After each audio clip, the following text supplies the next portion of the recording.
name is Olivier, and I'm working as a technical consultant in our global proof of concept team on the whole HPE Aruba networking portfolio. And I am also assisting TME team for previous TOI since 10.12. In this 10.16 release, this was the opportunity to introduce a new feature which has been long awaited by the field, which is IPv6 support on the overlay for user-based tunneling. So this is the standard agenda that you should be familiar with for the different transfer of information session. Overview. So what is user-based tunneling over IPv6?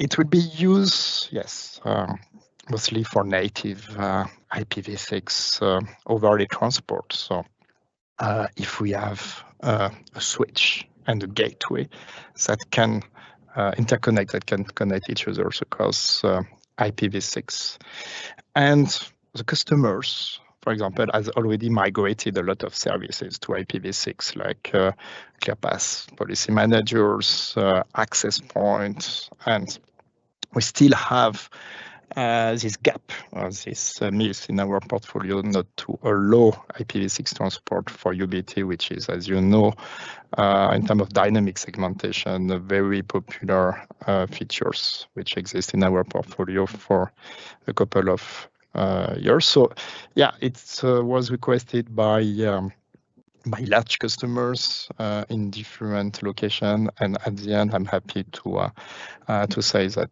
we can use it with this new release. So, as I said, for native IPv6, for the migration of IPv4 to IPv6 over the networks, and about the benefits, so here it's not really dedicated to IPv6, but just reminders about user-based tunneling. How our customers are using user-based tunneling is to enforce security policy on the gateway, which is a 2-layer 7 firewalls, to apply consistent policy between wired and non-wired traffic, increase the traffic visibility. Also with some smart features we have on the gateway. There was a lot of improvement on the AOS-CX switch as well in terms of application recognition traffic inside, but not every switch that supports UBT does support these smart advanced features. So we give also some flexibility that the gateway can manage the traffic visibility. Device onboarding is also simplified. We're directing the traffic to a gateway with 11.7 access list, and also to provide a secure guest access when we really want to separate the guest traffic and don't want maybe to configure a specific VRF in your underlay for the guest, so to send this traffic to another zone, to, for example, a DMZ, which is connected to the internet. In terms of platform support, so we have the 4100, 5420, 6200, 6300, and 6400. So all the platform which were supporting basically IPv4 based user-based tunneling are now supporting IPv6. So it's this features about UBT is not new. So just here a recap of all the different TOI sessions. As you can see, all the journey, all the different enhancements that enrich these features. So it started in 10.4 with the local VLAN mode. 10.6 was introduced the VLAN extend mode, so with the support basically of a tagged frame with a tagged VLAN with the extend mode. The downloadable gateway walls also, which is supported on iOS 8. We'll see that a bit later. And multi-zone first in a different VRF. Then we added the extend mode, all with auto VLAN features. So this is a nice features with extend mode. All you know that's the client VLAN needs to be configured on the switch. Here it is automated with this auto VLAN features. Client IP trackers is giving some visibility about the IP address of the UBT client. So that you can see on the switch, which IP address client has. And the fallback call, UBT fallback call, is used in terms of, let's call that disaster recovery, or when you lose full connectivity to the clusters of gateway, and you want to revert, so you still want to provide maybe a limited service to the client, so across a VLAN, so a local VLAN, which will be switched locally on the switch, so directly on the underlay. I don't know, maybe providing just internet access if we have no access to we are losing access to the gateway. And multi-zone in the same VRF. Initially, it was for different VRF only, and now we are also supporting multi-zone in the same VRF since 10.9. So you can see here all the enhancements which apply also to this IPv6 based tunnel. In terms of frames, I think this is also interesting to see here the difference between the current implementation and the new implementation. So if we are starting from an original packet, basically Ethernet IP, can be IPv4, IPv6, and a pilot. What we are doing with the IPv4 UBT packet is, in terms of even in terms of local VLAN, we are adding a .1q headers, so with a local VLAN with a GRV headers. And outer IPv4 and outer Ethernet. So all with these different overhead will represent 46 bytes. So it's important to take in mind, because when we are speaking about overlay, it's the same for any type of overlay, by the way, MPLS, IPsec, etc. With XLAN, we always had some overhead in the frame, so the transport network needs to be configured to afford also this larger frame. And for IPv6, just to show you the difference, we added basically 20 bytes additional with this IPv6. It's coming from the IPv6 headers, which is a bit larger than the IPv4 headers. So interesting to have the details. It's based on the RFC 7676, nice number. So what you can see, if you are a bit familiar with the IPv6 headers, there is always a next header, and here it will give you the information that the header coming after the IPv6 is a GRV, with a protocol number 47. Fragmentation is very important topic here. It's a big difference with IPv4. With IPv4, if you don't set the don't fragment bit, you know that any routers on the past can fragment the packet, so can reduce the packet to its MTU, and also it's processed by the CPU of the device, and will divide a big frame into several small frame.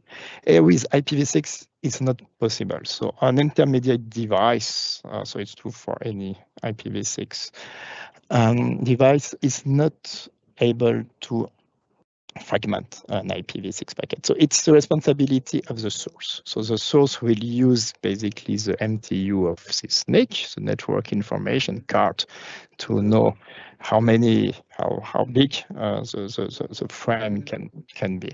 So here, if you don't, and it's usually a best practice, and the client needs not to modify the default, which is for Ethernet 1500 bytes. The source to forward a bigger packet, you see, will generate, in fact, two packets in IP. So here it's ICMPv6, so it was a ping that I was sending, and will generate also an IPv6 packet here at the maximum of the MTU here. And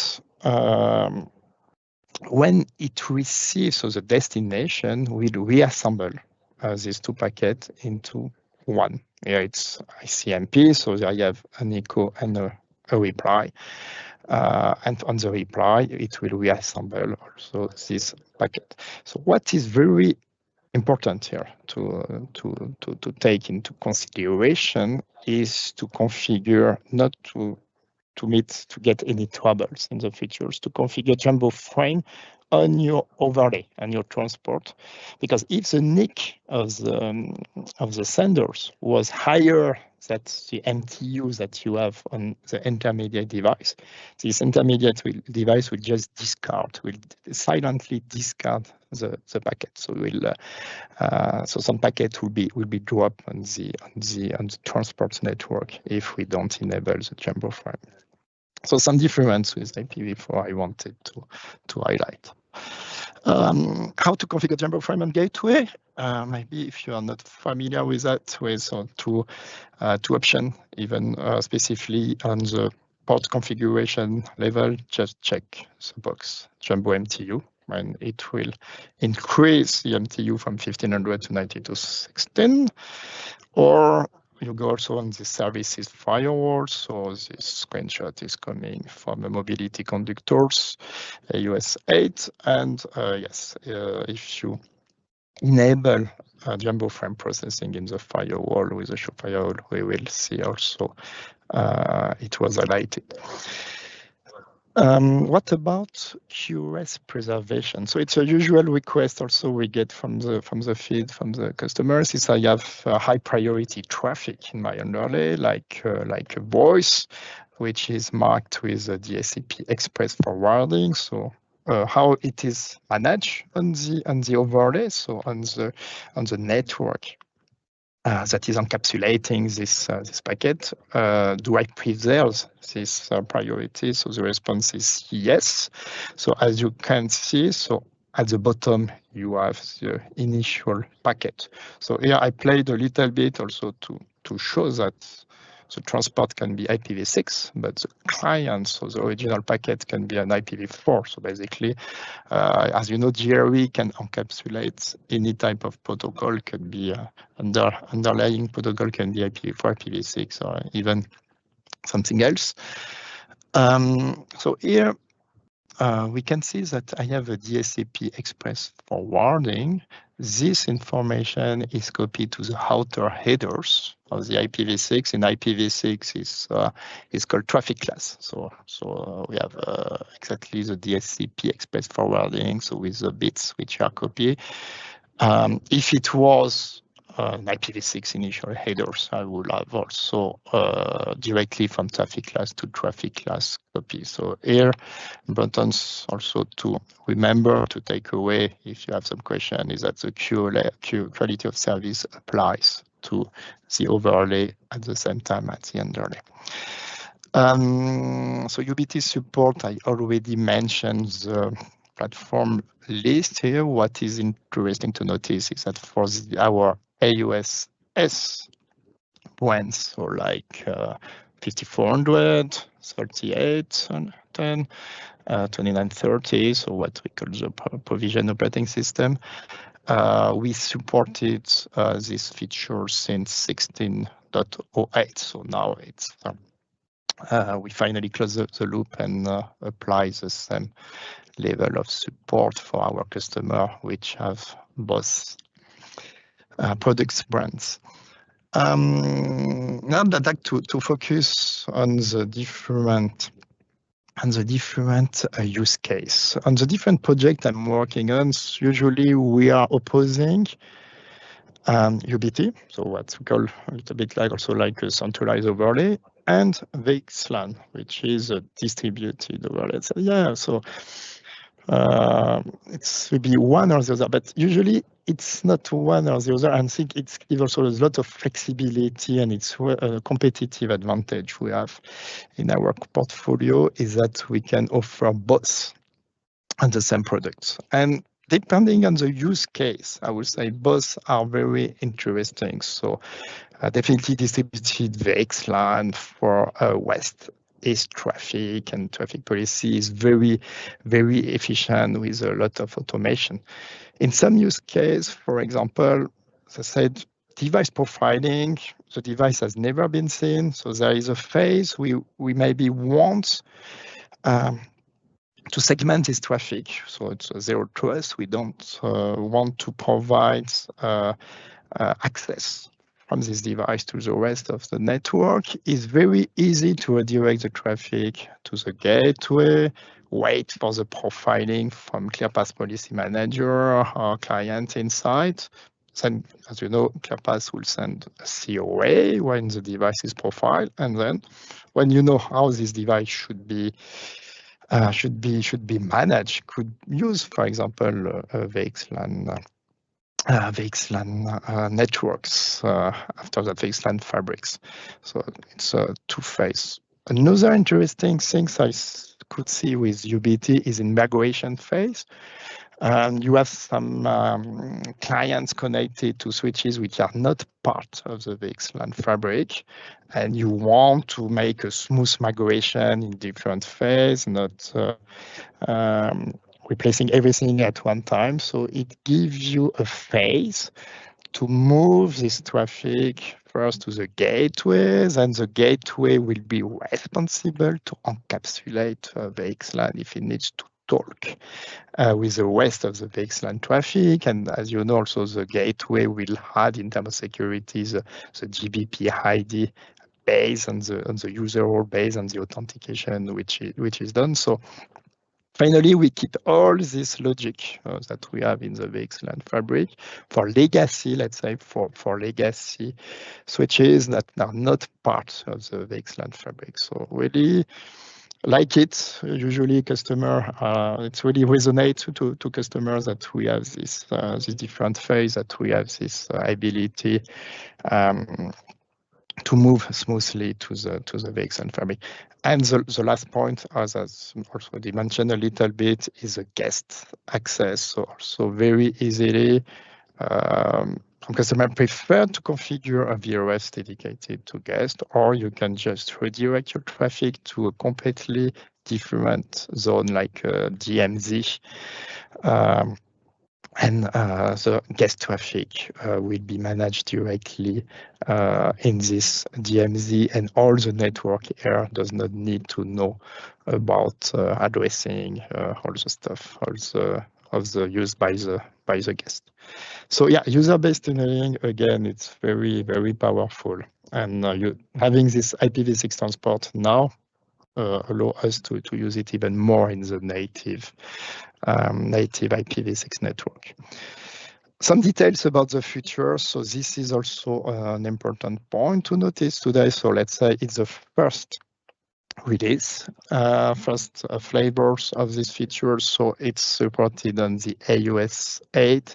So I call that controllers. Actually, I'm still using controller for iOS 8 compared to iOS 10 gateway. So iOS 10, there is a support intent for 10.8, which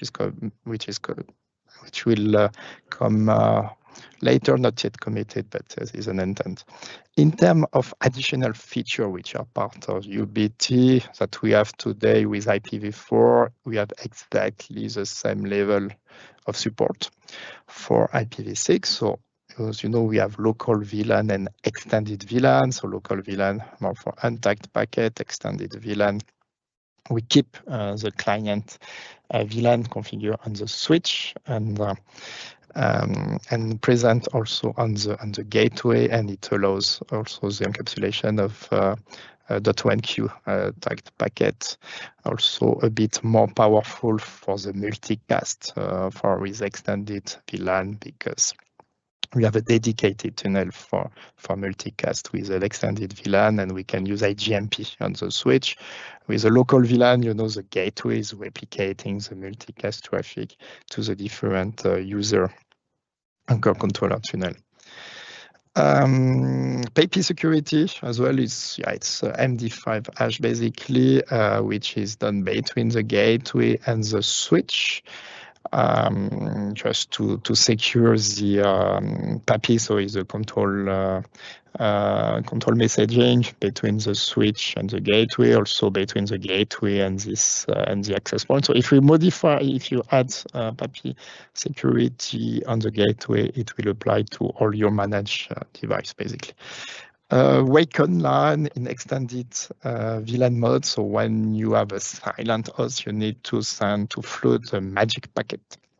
So we are supporting also sending this magic packet across UBT to the UBT users. UBT fallback, I already mentioned these features previously. What is new here, just to actually not to be confused, is a transport layer support with IPv6, but for customers which already have some IPv6 client addressing, we could support, and this is one screen I show you before with this QoS preservation. We could also, in the reverse, we could encapsulate IPv6 initial packets into IPv4, so IPv6 into IPv4. So this was not an obstacle for this IPv6 client address. Just let me know regarding this migration between IPv4, IPv6.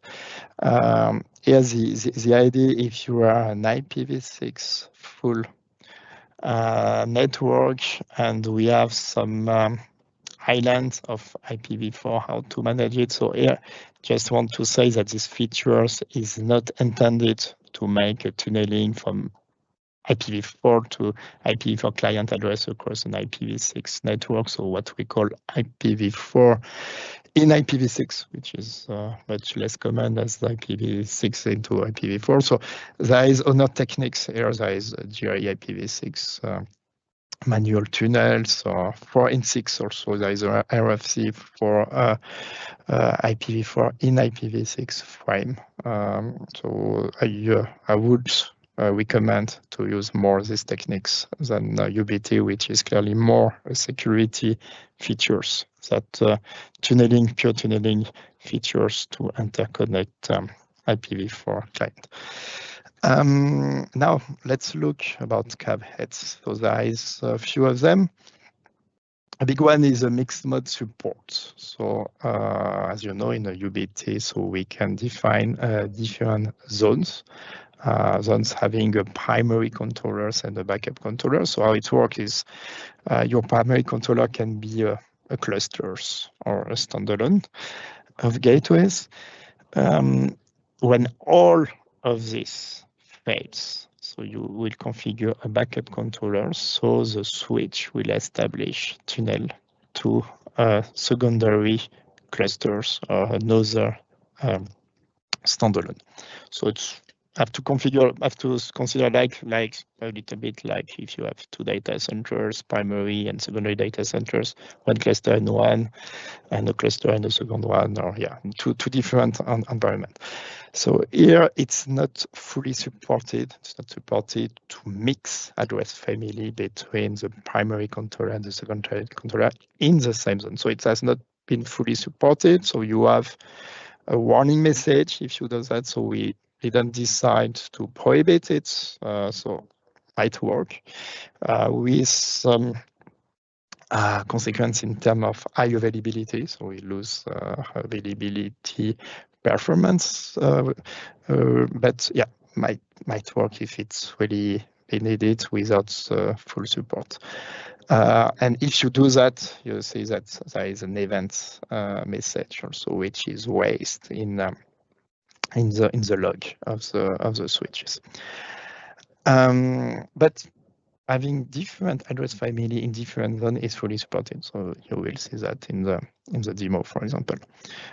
Dual stack. So this is the current behavior we have, and I have a slide to explain and to highlight this a little bit, because this one also is quite important for a standalone gateway. So we can have an IPv4 controller and IPv6 controller IP address, both active at the same times, and they will terminate IPv4 and IPv6 UBT tunnel.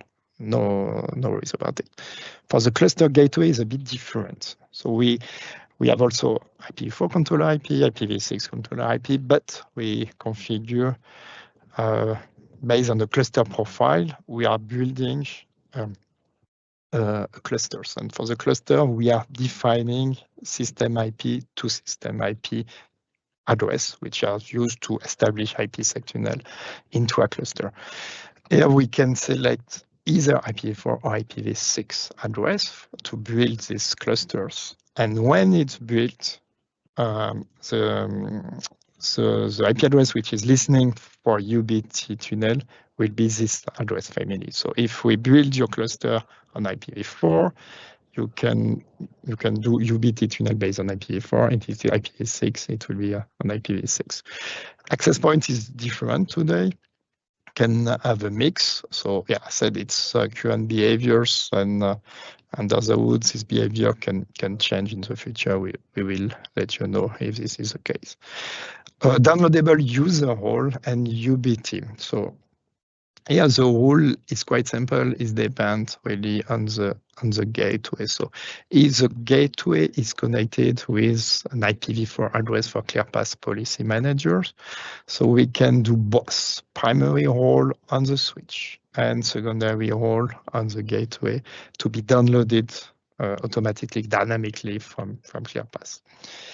If now we are using IPv6 address for ClearPass, we support the primary role, so the role on the switch to be downloaded from ClearPass, but not on the gateway. So if this is the case, we just need to configure so user role on the gateway through a mobility controller if it's standalone directly on the gateway. Migration from IPv4 to IPv6 can be very smooth. We don't need to disable the UBT zone. So it's a demo if it's a standalone.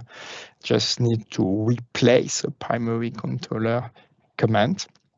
Basically, what will happen is that the switch will bootstrap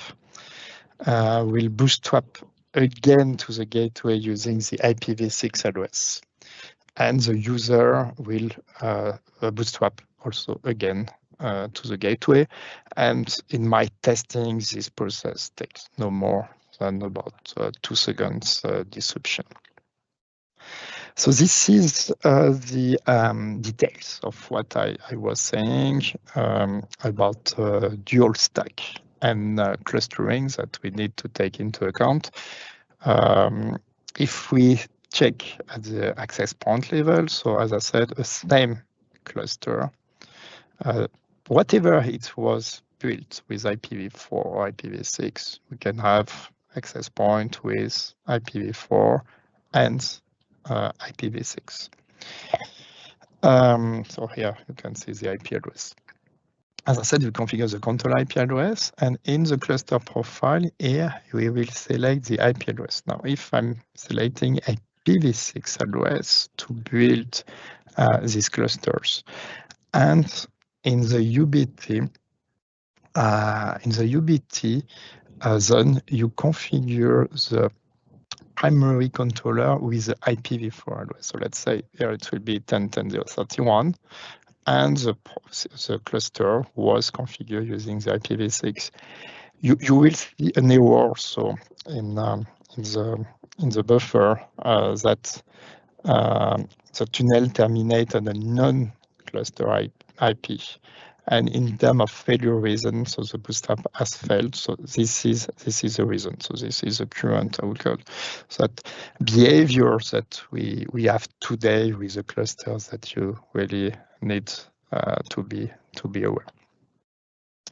In terms of configuration is so there is nothing fancy here. It's very similar to what we have with IPv4. So as you can see, what is just changing is the format of the IP address. Here we have a IPv6 address for the primary controller IP, backup controller IP as well. As I said, do not mix address family or you will get a warning, not supported. But in another zone, for example, here I have a DMZ zone, I can use another address family.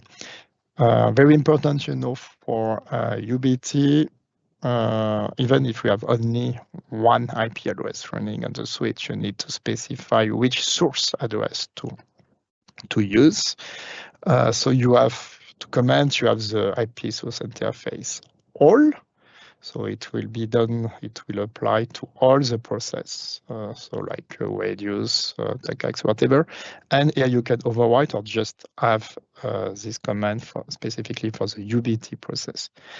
What is supported can be as a source of the tunnel can be SVI. This is what I have in my lab, but also it could be a routed port, yes, so a routed interface, or it could be also a loopback. All the other features, so I didn't put the details of the configuration here, but it's exactly the same command because it's not related to IPv6 for the VLAN extend mode, IP security, and UBT fallback rule. Yeah, I'm going to go a bit quicker but you will have also the material for your reference regarding how to verify the UBT operation. Again, all these show commands are exactly the same. It's not related to IPv6, but you will see IPv6 address in the gateway IP address here, so in the state. So you see, if you see registered, it means that the switch bootstrap has worked. So all this stuff like device, like license, there was a license on the gateway, and everything has been checked, and the switch could bootstrap. Same on the gateway. I put you as a reference a different command to verify so the switch has correctly bootstrap with IPv6 address to the switch and core controllers and to the standby switch and core controllers, because here we have a cluster of 2 gateways. If you look at the tunnel, so there is on the gateway a command just to look at the IPv6 tunnel. You will see 2 tunnels, as you know, one for the switch where we have the keep alive, and one for the data plane traffic. So with the higher MTU here, where we specific users on this switch is passing traffic to the gateway.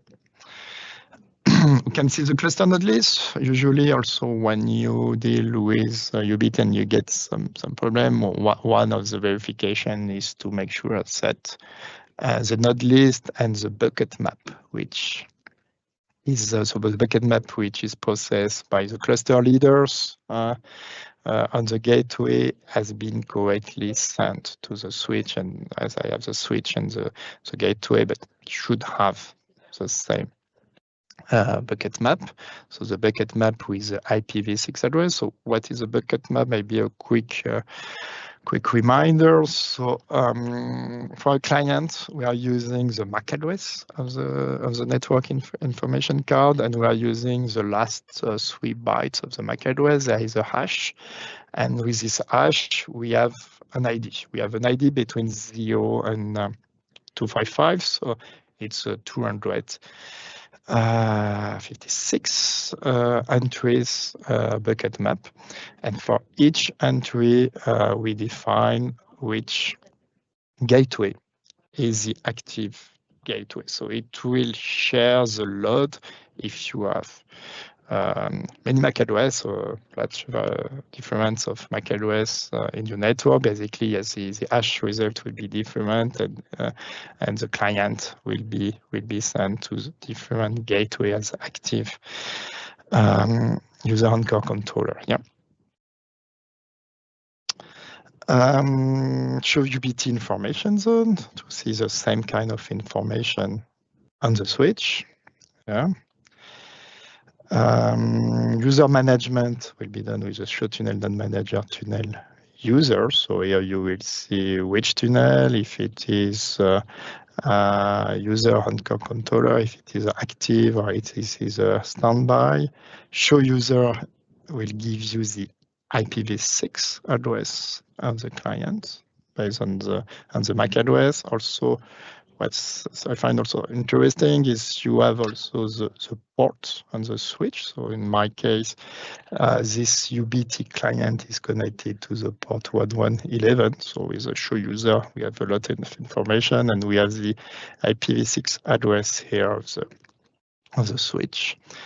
Show UBT users all to see the activation of the user base tunneling. So the user bootstrap this time, not the switch bootstrap, but the user bootstrap has worked correctly. So one of the reasons, for example, if the secondary role on the gateway does not exist, yes, we'll have some issue, because the switch will try to initiate the tunnel, but is not being able to terminate it on the gateway because the role on the gateway does not exist. Show UBT state here. I said we could find the bucket ID, and based on the bucket ID, you can find which controller. So it's interesting from any device, either the gateway or the switch, you have all the information to know which user and which client on which gateway the traffic is managed. Show UBT statistic, I really like this one because in one command you have a ton of useful information on the 3-dimension control plane, data plane, and the user statistic distribution. So control plane with a heartbeat. So for example, you should not have a difference in terms of transmit and receive. Yes, when your switch is correctly connected to the gateway. Data plane, so some statistic about user traffic this time, and user statistic, I find it interesting. So you could see also the load distribution from the switch perspective, how many clients are using this gateway as an active gateway, and the other one. So it can give some good information about the load distribution. iOS support, as I said, was supporting already these features. So I provide for reference the configuration details here between AOS-CX on the left, iOS-S on the right, where we are calling this feature, which are calling in from a marketing perspective UBT, but on the command line, it's a tunnel node server. What about the best practice? So it's again maybe some reminder, but it's good to recap it. So MTU jumbo frame on intermediate device, as we see the impact. Device license on the gateway. So otherwise, so a stack of switch will count as only one. So if we have 10 switch in a stack of 6300, we count of one. If you have tagged packet, I don't know if you are using an IP phone in your network which is tagging in the voice VLAN. So here we'll probably need to move to the extended VLAN mode. And as I said, yeah, it's also better in terms of podcast and multicast management. What is not supported, again, UBT client and non-UBT client on the same VLAN, as you'll get some issue also with the broadcast and multicast, and can corrupt some MAC address table of the switch. So this one, it's documented everywhere that it's not supported. Also, the user VLAN should not be reused between the different zones, so it seems obvious. In terms of gateway roles, so make sure that it exists. Yeah, so the authentication is made on the switch, so the switch authentication would work. But at this point, you will see that tunneling is not going to work because the gateway will refuse it if the secondary role does not exist. And I put a link for the validated solution guide where you will find further information about the feature. In terms of troubleshooting for IPv6, maybe the first things to do is to make sure that you have connectivity with a ping 6 from your switch to your gateway. Look at the events. So the events will log a couple of information when you are creating the switch anchor controller tunnel, for example, here to 31 and 32, which are the SAC and SSAC. And we have a debug UBT packet, also different debug UBT commands as well, if you want to go deeper into the PAPI message. So here we can see, for example, a switch bootstrap hack with the IP address for the active stack and the standby stack. And last one I like also to remind is that our CX switch, we have the packet capture functionality, both with T# and TCP dump. So here it's also a good use case for troubleshooting UBT and PAPI to be able to do a packet capture. So on the port 8211, I put a screenshot here. You will see all the details. Here it's again a switch bootstrap hack. And for example, the gateway is sending the cluster node list with the IP address. So yeah, at one point it's might be useful to get the detail of the PAPI message. From the gateway perspective, a good command is a tunnel node manager trace buff. For example, if you are looking especially for a user bootstrap with the MAC address of the client, you will see the request and the hack. We'll say a couple of details like the role on the gateway, so which is requested on the gateway. With here it's a local VLAN, the MTU, the standby UAC. And what is important on the gateway is a host process, which is managing this UBT client. So if you want to go a bit deeper, also you can enable the security process host managers and level debugging, and with checking the security log, we'll find also information for a specific MAC address that is set the user as tunnel user, and much more information regarding authentication.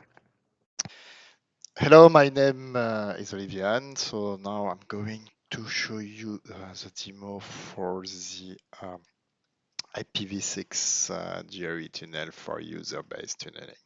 So the idea here is to migrate an IPv4 transport on the left to an IPv6 transport, which gateway in a standalone mode, which is supporting both IPv4 and IPv6. So the migration will be very smooth, will be to modify the IP address for the controller IP from the IPv4 to the IPv6 family. And we will see the impact on the client, which is connected to the access switch, so which is where the traffic is tunneled to the gateway. How many packet loss the traffic will suffer during this migration. So let's me connect to the Windows client first and run a ping. So this client has an IPv6 address, so I will ping the IPv6 address of the default gateway with a timeout of 1000 milliseconds, which is 1 second of disruption for each packet loss. So if we go now to the access switch, we should check for the state of the UBT. So here I'm using a zone, which is a DMZ zone. I have two zones on this access switch. As I explained during the presentation, we can mix address family in different zones, but not in the same zone. So for the DMZ, I have an IPv4 address. The state is registered, so the bootstrap to the switch was successful. And I have a client, so basically it's my Windows client, which is doing the ping here to the default gateway.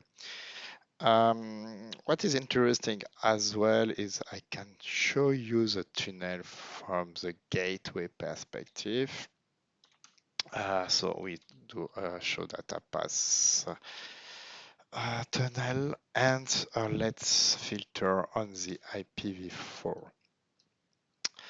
IP address for this switch is 10.10.0.21. So we can see basically two tunnels. So one tunnel is for the switch anchor controllers, so that we can see here, which is used for the keep alive between the switch and the gateway. And the other switch is for the users, so basically for the data plane traffic, so a GRE tunnel established. Again, between the controller and the switch. So I can also show you that both addresses are configured here, so the IPv4 and IPv6. So show controller IP. So this one is IPv4 address and IPv6 address. The ping is running, so now let's modify the configuration on the gateway. So I'm doing a show run UBT to check the UBT configuration, and I will change the configuration for this zone here, DMZ zone. Primary controller IP is the same command. I will just copy paste my IPv6 address of the controller. I don't touch about the enable keyword here. So yes, this is something that I was reporting during the presentation. We don't need to disable and re-enable the UBT process for the in this zone to make it effective. Okay, so let's see now the impact on the switch, on the client. So we can see that basically we lost about 2 ICMP packets, which means 2 seconds maximum of traffic disruption. Now, if we're coming back to the switch to check the status, so exactly the same command. I will recall my command about the state of the UBT in the DMZ zone. Now we can see that the switch is registered to the IPv6 address of the gateway.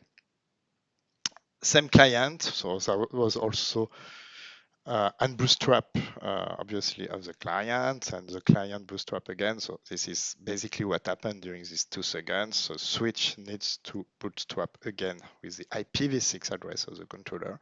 And as soon as the client traffic hits the switch, also the switch will tunnel this traffic and will bootstrap this user to the gateway, and it takes about 2 seconds for this process to happen. Now, if I'm checking the IPv4 tunnel, we should see that the previous one have disappeared to the address 21 at the end, which was a switch, and we need to check for the IPv6 tunnel on the gateway. And here we see, yes, again, so two different tunnels, one for the keep alive and another one for the user traffic for the data path. So this ends the demo. You can see how easy the migration can be done from a switch perspective to migrate from an IPv4 UBT tunnel to an IPv6 UBT tunnel. Thank you for watching. Scalability and performance. Eva captures as well the different figures. So as you can see, mostly the different platforms supporting the same number of UBT client per port, except the 4100, which is only 32 compared to 256. The system support, so it's again, it can be a VSF stack. So yeah, we need to consider this as a VSF stack level, so 1017 UBT client maximum on the stack. Some device have only the default VRF support. So on this one, definitely they support multi-zone zone only in one VRF, but for the devices like for products like 6300, 6400, which are supporting VRF, we can have eight zone, up to 8 zone in different VRF. So this is the figures. I wanted to thank you. So this is the end of the presentation.